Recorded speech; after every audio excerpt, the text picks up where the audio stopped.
Hello, and welcome to Phoenix Rising, Wisdom of the Heart. I'm your host, Teresa. The wisdom of the heart can be just as beautiful as a multifaceted, precious or semi-precious gemstone. At the same time, it can be just as terrifying and in your face as an eruption from Kilauea. That is the wisdom of the heart. Let's talk about forgiveness. And with that, there is also the issue of victimhood. So we'll start there first. Did you know that it's easier to create a life around being a victim than it is to have the courage to stand up and forgive people? There's a lot of people that have built their lives into victimhood, and they really don't know any other way. Is that a good way to live? Not really. Take my story, for example. I've been abused sexually, physically, mentally. And this was a subject that was totally alien to me as far as the act of forgiveness. So why is forgiveness so important for people to understand? Forgiveness, the bold-faced truth, is not for them, for the ones that hurt you. It is for you. Forgiveness also entails a lot of self-forgiveness. Why is that? Because we need to forgive ourselves for hanging on to that, hanging on to all that pain, all that fire, all that fury. And yes, I can hear somebody say, but they did this, they did that, I want them to suffer. Let's be honest here. The only person that's suffering is you. You're not going to be able to make them suffer. That's a bold-faced hard truth. And going back to victimhood for one more second, it takes a while to get out of that victimhood. I've played the game. I don't anymore since I've learned about forgiveness. So let's dive deeper into forgiveness. So why should I forgive somebody who's hurt me? As I've said before, and I'll say it again, forgiveness is for you. It doesn't mean that the damage isn't there. Oh no, far from it. But it allows you to break those chains and heal. So what do I know about forgiveness?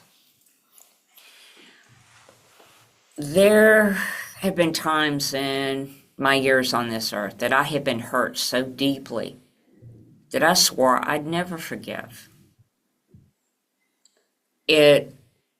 Years and years and years went by, and I finally got sick of my own suffering. Because when you play the victim, all you do is just add more suffering to yourself. You push people away that want to help you. I've seen it done. Something else to consider when we're speaking about forgiveness is that it's so hard to take that first step, especially when you're shattered. And anybody that's gone through any type of abuse, physical, mental, emotional, and dare I say it, spiritual, is going to be hurting. And the first thing they're not going to want to do is forgive the person who caused them that hurt. Forgiveness is a process. I'm still learning how to forgive years after certain episodes have occurred. It's to the point where I didn't really believe that I could forgive the things that have happened in my life. I have been able to. Forgiveness frees you. I've got wounds dating back 40 to 50 years. And some of them I have been able to feel and forgive. But now the question is, okay, if the self-forgiveness is not for them, what does it do for you? I wound up forgiving the first person who raped me. I was at a young age. I swore I would never forgive the act or the person, couple of years ago, I finally found the courage to forgive what they did to me. What's even more important is I started being able to forgive myself. Number one, for hanging on to that stuff. Number two, by blaming myself, which that really didn't help either. But when you've been traumatized like that, you do tend to think, well, everything is my fault. Why did I miss the red flags? Why did I not pay attention to this? Believe me, I've asked the same questions multiple times during my life. It's hard to forgive, but it's even harder to live as a victim.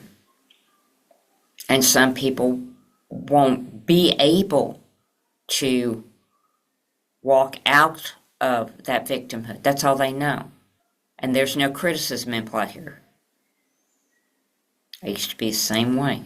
I learned a different way of living.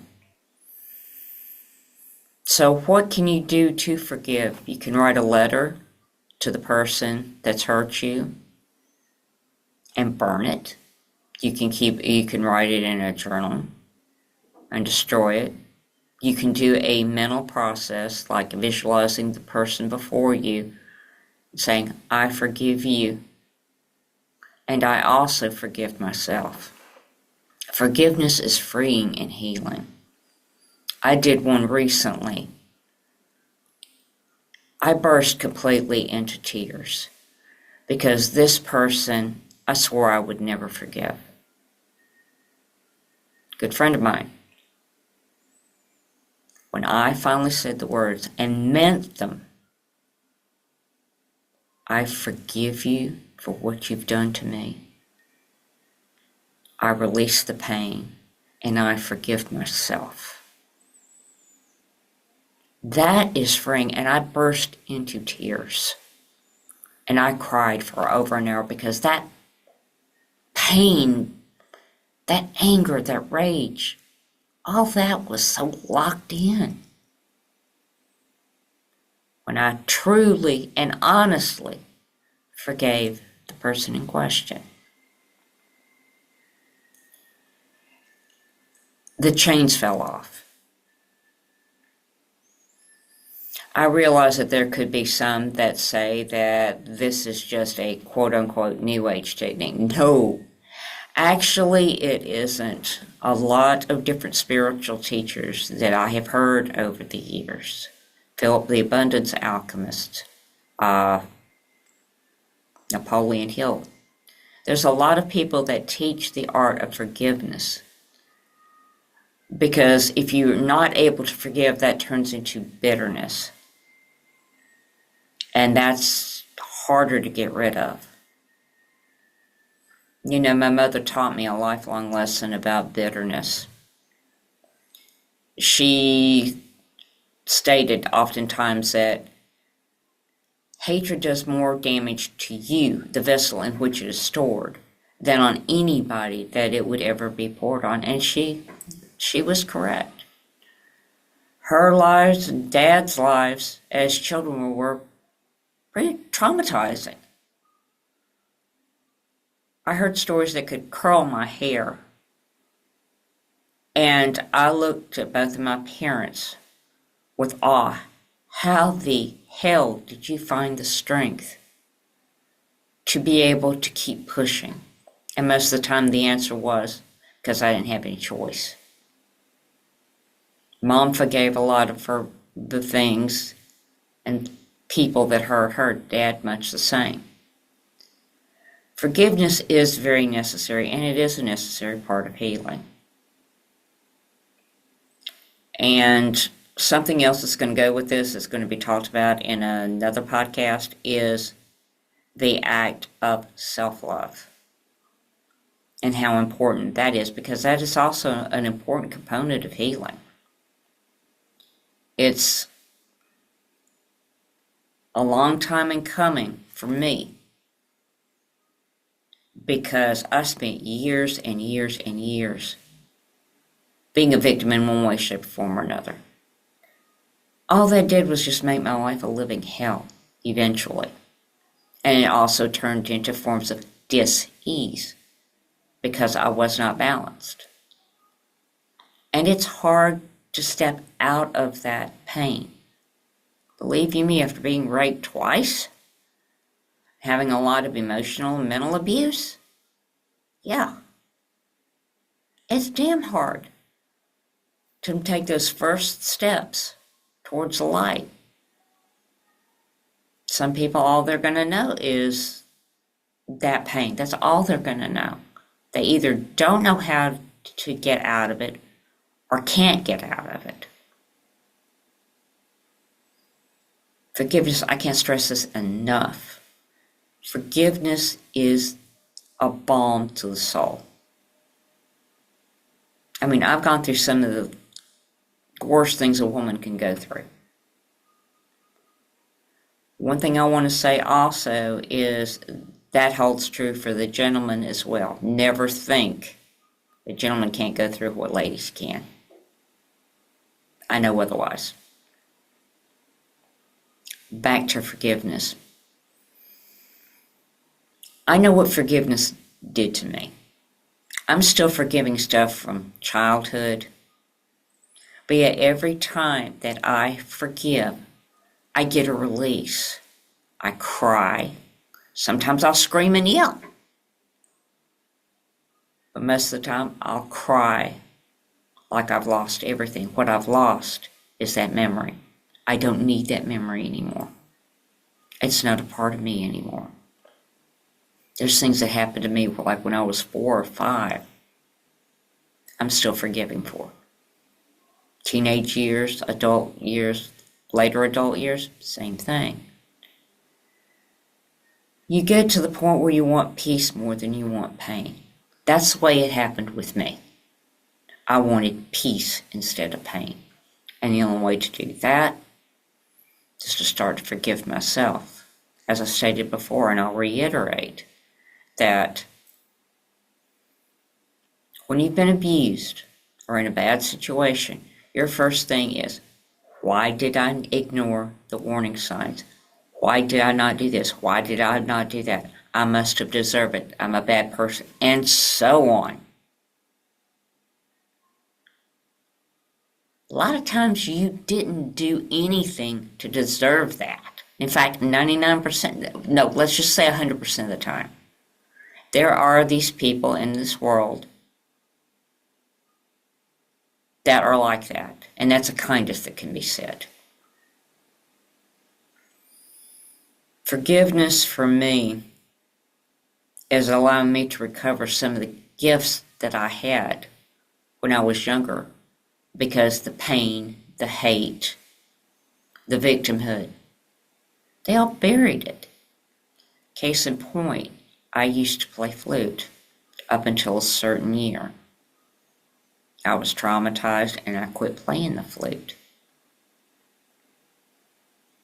I'm just now starting to learn that 40 to 50 plus years down the road. Case in point, my father gave me the gift of my music back. He knew that something had happened. We sat down, we talked about it. He insisted on me going back to music lessons because, honestly, music has been a part of my life. And I do believe in the power of music to heal. I've listened to a lot of different songs. I've also listened to sound frequencies, 432 hertz, 174 hertz. Music does help. Music can also help you heal. Like, for example, I've got a drum set. I get mad, get angry, play on it. And usually that brings the temper down to where I can think clearly. And I'm still having to forgive myself now. It's like, why did I do this? Why did I do that? There's really no clear answer when it comes to that. If you're artistic,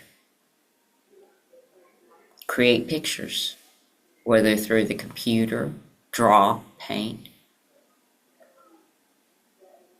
Art and creativity also can help foster the feelings of forgiveness. It can help you get it out safely to where you can deal with it. It's interesting that forgiveness is one of the hardest things to do. It's really amazing. And I know there's a lot of people who have had to forgive a lot of people for shit that's gone down in their lives. I can also understand the reverse, not wanting to. I've been on both sides of the plate. And I would choose forgiveness. But when you're first in that pain, that's the last thing you want to do. You want them to hurt like you did. They're not going to. They never do. Because if they hurt you, they damn well knew what they were doing. So why forgive them in the first place? Which would you rather be? A prisoner or free? I know this sounds like a lot to take in, and I'm repeating myself in certain things for a very good reason. Forgiveness, especially self-forgiveness, I can't stress this enough.